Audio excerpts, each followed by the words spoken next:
वीरेंद्र जी, ये जो तस्वीर वायरल हुई वीरेंद्र जी, इसका क्या राजनीतिक विमर्श भाषा अपनी संभाल। Alright, thank you sir. दोनों की आवाज डाउन करिए और सिर्फ वीरेंद्र जी की आवाज लीजिए।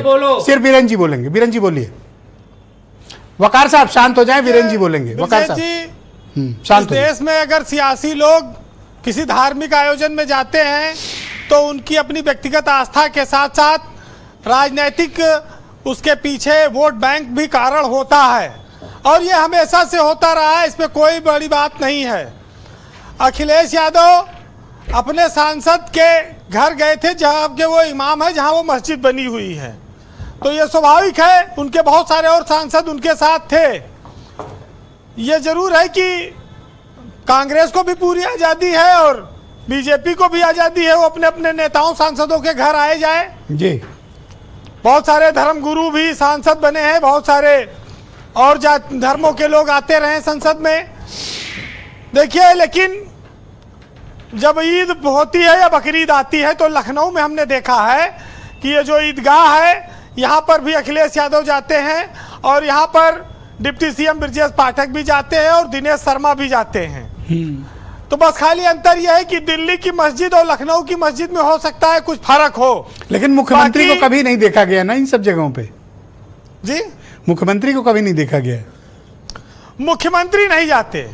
मुख्यमंत्री ने ना कभी इफ्तार पार्टी दी योगी जी ने और ना कभी उन्होंने वो टोपी पहनी, और ये बहुत साफ है कि वो हिंदुत्व के एजेंडे पे काम करते हैं, उसके नेता हैं और वो भगवा धारण करते हैं और वो हिंदुत्व की बात करते हैं।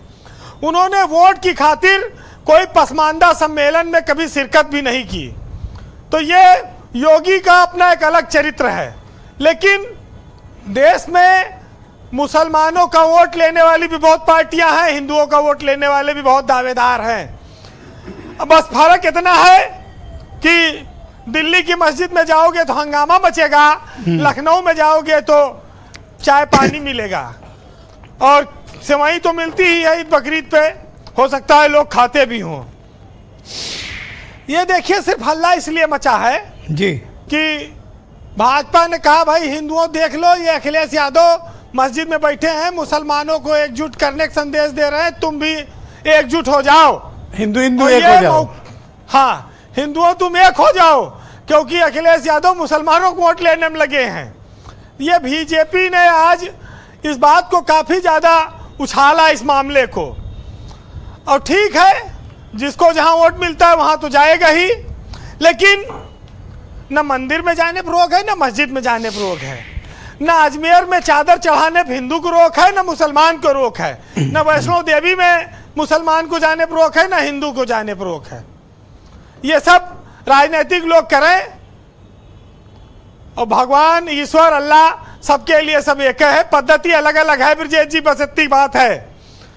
लेकिन समाजवादी पार्टी से 4 लोग इस समय सांसद हैं मुसलमान, जिसमें इकरा हसन है, जियाउर रहमान है, मुख्तार अंसारी के भाई हैं और ये चौथे जो मुल्ला खान नदवी, ये जिनके यहाँ ये गए थे रामपुर वाले इमाम।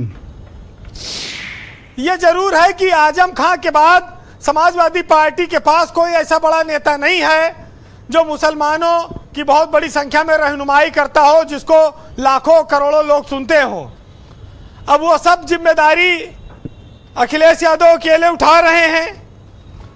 लेकिन भाई, मुसलमान परस्त पार्टी, जब मुलायम सिंह को कहा गया कि मुलायम सिंह मुल्ला मुलायम है, ये तो पहले भी विपक्ष ने कहा है, और ये जब उनकी सरकार आती है तो बाकायदा इफ्तार पार्टी होती है जी, 5 कालीदास पे होती रही है और टोपी भी लगाते हैं, गमछा भी डालते रहे हैं, तो उनका एक वोट बैंक तो है ही है। अब ये अलग बात है कि अभी अच्छा, केशव मौर्य का मैं ट्वीट पढ़ रहा था, वो कह रहा था जालीदार रह गया, बस वो लगा लेते। जालीदार पे मामला फंस गया। ये बात तो सही है कि जालीदार टोपी समाजवादी पार्टी के नेता बढ़ चढ़ कर पहनते हैं। बीजेपी में बहुत नेता है, अल्पसंख्यक सभा भी है इनके यहाँ, इन्होंने पसमानदा सम्मेलन भी किया है। योगी एक ऐसे व्यक्ति हैं जिन्होंने कुंभ कराया और करोड़ों लोग आए और वहाँ सनातन का उन्होंने प्रचार किया खुलेआम, और दूसरा, कांवड़ यात्रा में तमाम सारी विरोधों के बावजूद योगी खुद पुष्प वर्षा करने पहुंचे और उन्होंने कांवड़ियों का सम्मान कराया, पुलिस को एक डंडा नहीं उठाने दिया।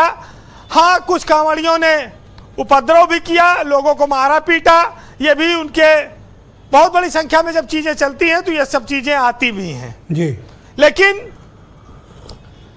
किसी के धर्म को लेकर, किसी के जाने को लेकर ये राजनीतिक स्टंट है, विरोध है, इससे ज्यादा कुछ नहीं है।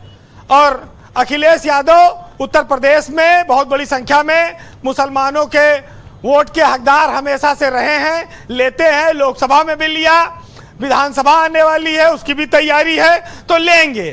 अब बीजेपी इस बहाने जो हिंदू वोट बैंक में छिटकाव आया है ओबीसी और दलित में, उसको अपना जोड़ने का हिसाब किताब बनावा है। फिलहाल एक सुनिएगा, बड़ा अच्छा सा शेर है जी, वो भी हालांकि एक मुस्लिम शायर ने लिखा था तो नाम लेना ठीक नहीं, लेकिन निदा फाजली का शेर है। मतलब मुसलमान शायर का नाम लेना भी ठीक नहीं है। सुनिएगा, आपके साथ साथ ईडी का दंश वीरेंद्र सिंह ने भी झेला है तो जानते हैं। नहीं, वीरेंद्र सिंह के इस मामले में तो क्या अनडिस्प्यूटेड इमेज है वीरेंद्र सिंह की। लोगों ने जो नो वन कैन से, ये कोई नहीं कह सकता। वीरेंद्र जी को बोलने दीजिए, आप बोलने दीजिए। बीजेपी ने क्या क्या नहीं करा। आप सर शांत रहे सर, वीरेंद्र जी के बीच में ना बोले सर, जोखिम भरा है। सुनिएगा कि सबकी पूजा एक सी, अलग अलग हर रीत, और मस्जिद जाए मौलवी, कोयल गाए गीत, पूजा घर में मूर्ति, मीरा के संग श्याम, और जिसकी जितनी चाकरी उसके उतने दाम, और सीता रावण राम का करे विभाजन लोग, और एक ही तन में देखिए तीनों का संयोग, और मिट्टी से माटी मिले खो के सभी निशान, और किसमें कितना कौन है कैसे हो पहचान। वाह, बहुत शुक्रिया वीरेंद्र जी, आपका बहुत बहुत धन्यवाद ग्राउंड जीरो से अपना फीडबैक, ओपिनियन और ऑब्जर्वेशंस हम तक पहुंचाने के लिए। बहनों भाइयों, दूसरा चरण प्रारंभ करते हैं। इसमें सीमित समय सभी प्रवक्ताओं के लिए, और मेरा आग्रह है कि एक दूसरे के मान मर्यादा, शब्दों का चयन और सीमित अवधि में अपने अपने सब विचार रखें।